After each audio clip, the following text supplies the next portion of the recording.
કચ્છ જિલ્લાના પ્રાથમિક માધ્યમિક શિક્ષણ વિભાગ દ્વારા રાજ્ય સરકારની બે અલગ અલગ યોજનાઓ હેઠળ સહાય આપવાની શરૂઆત માટે રજીસ્ટ્રેશનને શરૂ કરવામાં આવ્યા છે। નમો લક્ષ્મી અને નમો સરસ્વતી યોજના હેઠળ 9મા ધોરણથી લઈને કોલેજ સુધી અભ્યાસ ઈચ્છુક કન્યાઓને સરકારની યોજના હેઠળ વાર્ષિક 10,000 થી રૂપિયા 50,000 સુધીની સહાય આપવામાં આવશે। આ અંગે જિલ્લા શિક્ષણ અધિકારી સંજય પરમારે વિગત આપતા જણાવ્યું હતું કે અભ્યાસ ઈચ્છુક કન્યાઓને 9મા ધોરણમાં પ્રવેશ સાથે 50,000 રૂપિયાની સહાયની યોજના સરકારે બનાવી છે, જેના ભાગરૂપે ધોરણ 9 અને 10 સુધી 10,000 રૂપિયા વાર્ષિક તેમજ 11મા ધોરણથી 15,000 રૂપિયા પ્રમાણે કુલ રૂપિયા 50,000ની સહાય આપવામાં આવશે। કચ્છ જિલ્લામાં લગભગ 20,000 થી વધુ કન્યાઓ 9મા ધોરણ અને તેથી આગળ પ્રવેશ મેળવી રહી છે। સાયન્સ વિષય રાખનાર કન્યા અને કુમારો બંનેને 15,000 થી 30,000 નિયમ પ્રમાણે સહાય આપવામાં આવશે।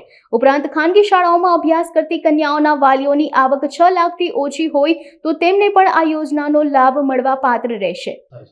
રાજ્ય સરકાર દ્વારા આ વખતે બે મહત્વની યોજનાઓ એ નમો લક્ષ્મી અને નમો સરસ્વતી એ આ વર્ષથી નવા સત્રથી આપણે લાગુ પડશે। ખાસ કરીને કન્યાઓ માટે કન્યા શિક્ષણને વેગ મળે એ માટે નમો લક્ષ્મી યોજના સરકાર દ્વારા શરૂ કરવામાં આવી છે અને ખાસ કરીને સરકારી અને ગ્રાન્ટેડ શાળાઓ એના અંદર જો ધોરણ 9ના અંદર કોઈ પણ દીકરી પ્રવેશ મેળવશે તો કોઈ પણ પ્રકારની આવક મર્યાદા નથી, 1 પણ રૂપિયાની આવક મર્યાદા નથી। ફક્ત સરકારી અને ગ્રાન્ટેડ શાળાના અંદર ધોરણ 9માં એ પ્રવેશ મેળવી લે એટલે પ્રથમ વર્ષથી જ 10,000 રૂપિયા 9મા ધોરણ માટે, 10મા માટે 10,000 અને 11-12 માટે અને 15,000 એમ કરીને ટોટલ એ 9 ધોરણથી 12 ધોરણ પૂર્ણ કરે એટલે 50,000 રૂપિયાની સહાય એ દરેકે દરેક વિદ્યાર્થીનીને મળશે એટલે એને આગળ ભણવા માટે ખૂબ જ કામમાં આવશે। અને આપણે કચ્છ માટે ખરેખર કન્યા શિક્ષણના અંદર આ મહત્ત્વની યોજના ખરેખર સારી કારગર પુરવાર થશે અને કન્યા શિક્ષણના અંદર આપણને ડ્રોપઆઉટ પણ ઘટશે। ખાસ કરીને આપણે અત્યારે રજિસ્ટ્રેશનની કામગીરી આવતીકાલથી શરૂ કરીએ છીએ। એના અંદર માતાના આધાર કાર્ડ અને માતાનું એકાઉન્ટ હોવું જરૂરી છે, કારણ કે આ પૈસા એ માતાના એકાઉન્ટમાં આપણે નાખીશું એટલે જે દીકરીઓ 9મા ધોરણના અંદર એડમિશન મેળવવાની છે એની માતાના નામે પોતાનું એકાઉન્ટ ખોલાવી લે। એના અંદર જોઈન્ટ એકાઉન્ટ પણ ચાલશે, એમાં પ્રથમ માતાનું નામ હોય પછી દીકરીનું નામ હોય એટલે એના અંદર એ એકાઉન્ટના અંદર આપણે આજ પ્રવેશોત્સવના પ્રથમ દિવસે એટલે 27 જૂનના દિવસે એ આપણે નાણાં પ્રથમ હપ્તો એ દરેક વિદ્યાર્થીના માતાના એકાઉન્ટના અંદર આ યોજના તળે આપણે નાખીશું। નમો લક્ષ્મી સિવાય નમો સરસ્વતી યોજના છે। એ નમો સરસ્વતીના અંદર સાયન્સને પ્રોત્સાહન મળે એ માટે આ યોજના આપણને લાગુ પડશે એટલે કુમાર હોય કે કન્યા એ બંનેને લાગુ પડશે।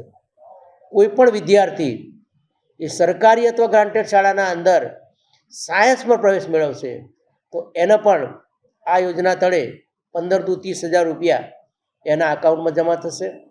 અને ખાસ કરીને પ્રાઇવેટ શાળાના અંદરથી ધારો કે સરકારી સ્કૂલના અંદર કોઈ બાળક પ્રવેશ મેળવશે 9મા ધોરણ અથવા તો 11મા ધોરણના અંદર અથવા ખાનગી શાળાના અંદર અત્યારે હાલ અભ્યાસ કરતા વિદ્યાર્થીઓ હશે તો એના માટે 6 લાખની આવક મર્યાદા છે।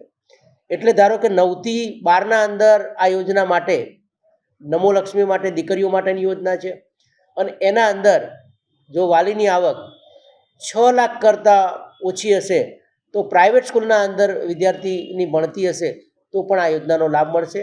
એ જ રીતે નમો સરસ્વતીના અંદર પણ પ્રાઇવેટ શાળાના અંદર જો સાયન્સના અંદર પ્રવેશ મેળવેલો છે તો એની 6 લાખની આવક મર્યાદા હશે તો પણ આ યોજનાનો લાભ મળશે।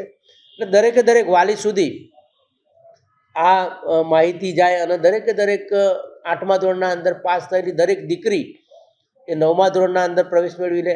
આપણે કચ્છ જિલ્લાની વાત કરીએ તો કચ્છ જિલ્લાના અંદર ટોટલ 20,000 કરતાં વધુ વિદ્યાર્થીનીઓ ને તો 9મા ધોરણના અંદર આ વખતે પ્રવેશ આપવા જઈ રહ્યા છીએ એટલે 20,000 જેટલી વિદ્યાર્થીઓને આ યોજનાનો લાભ મળશે।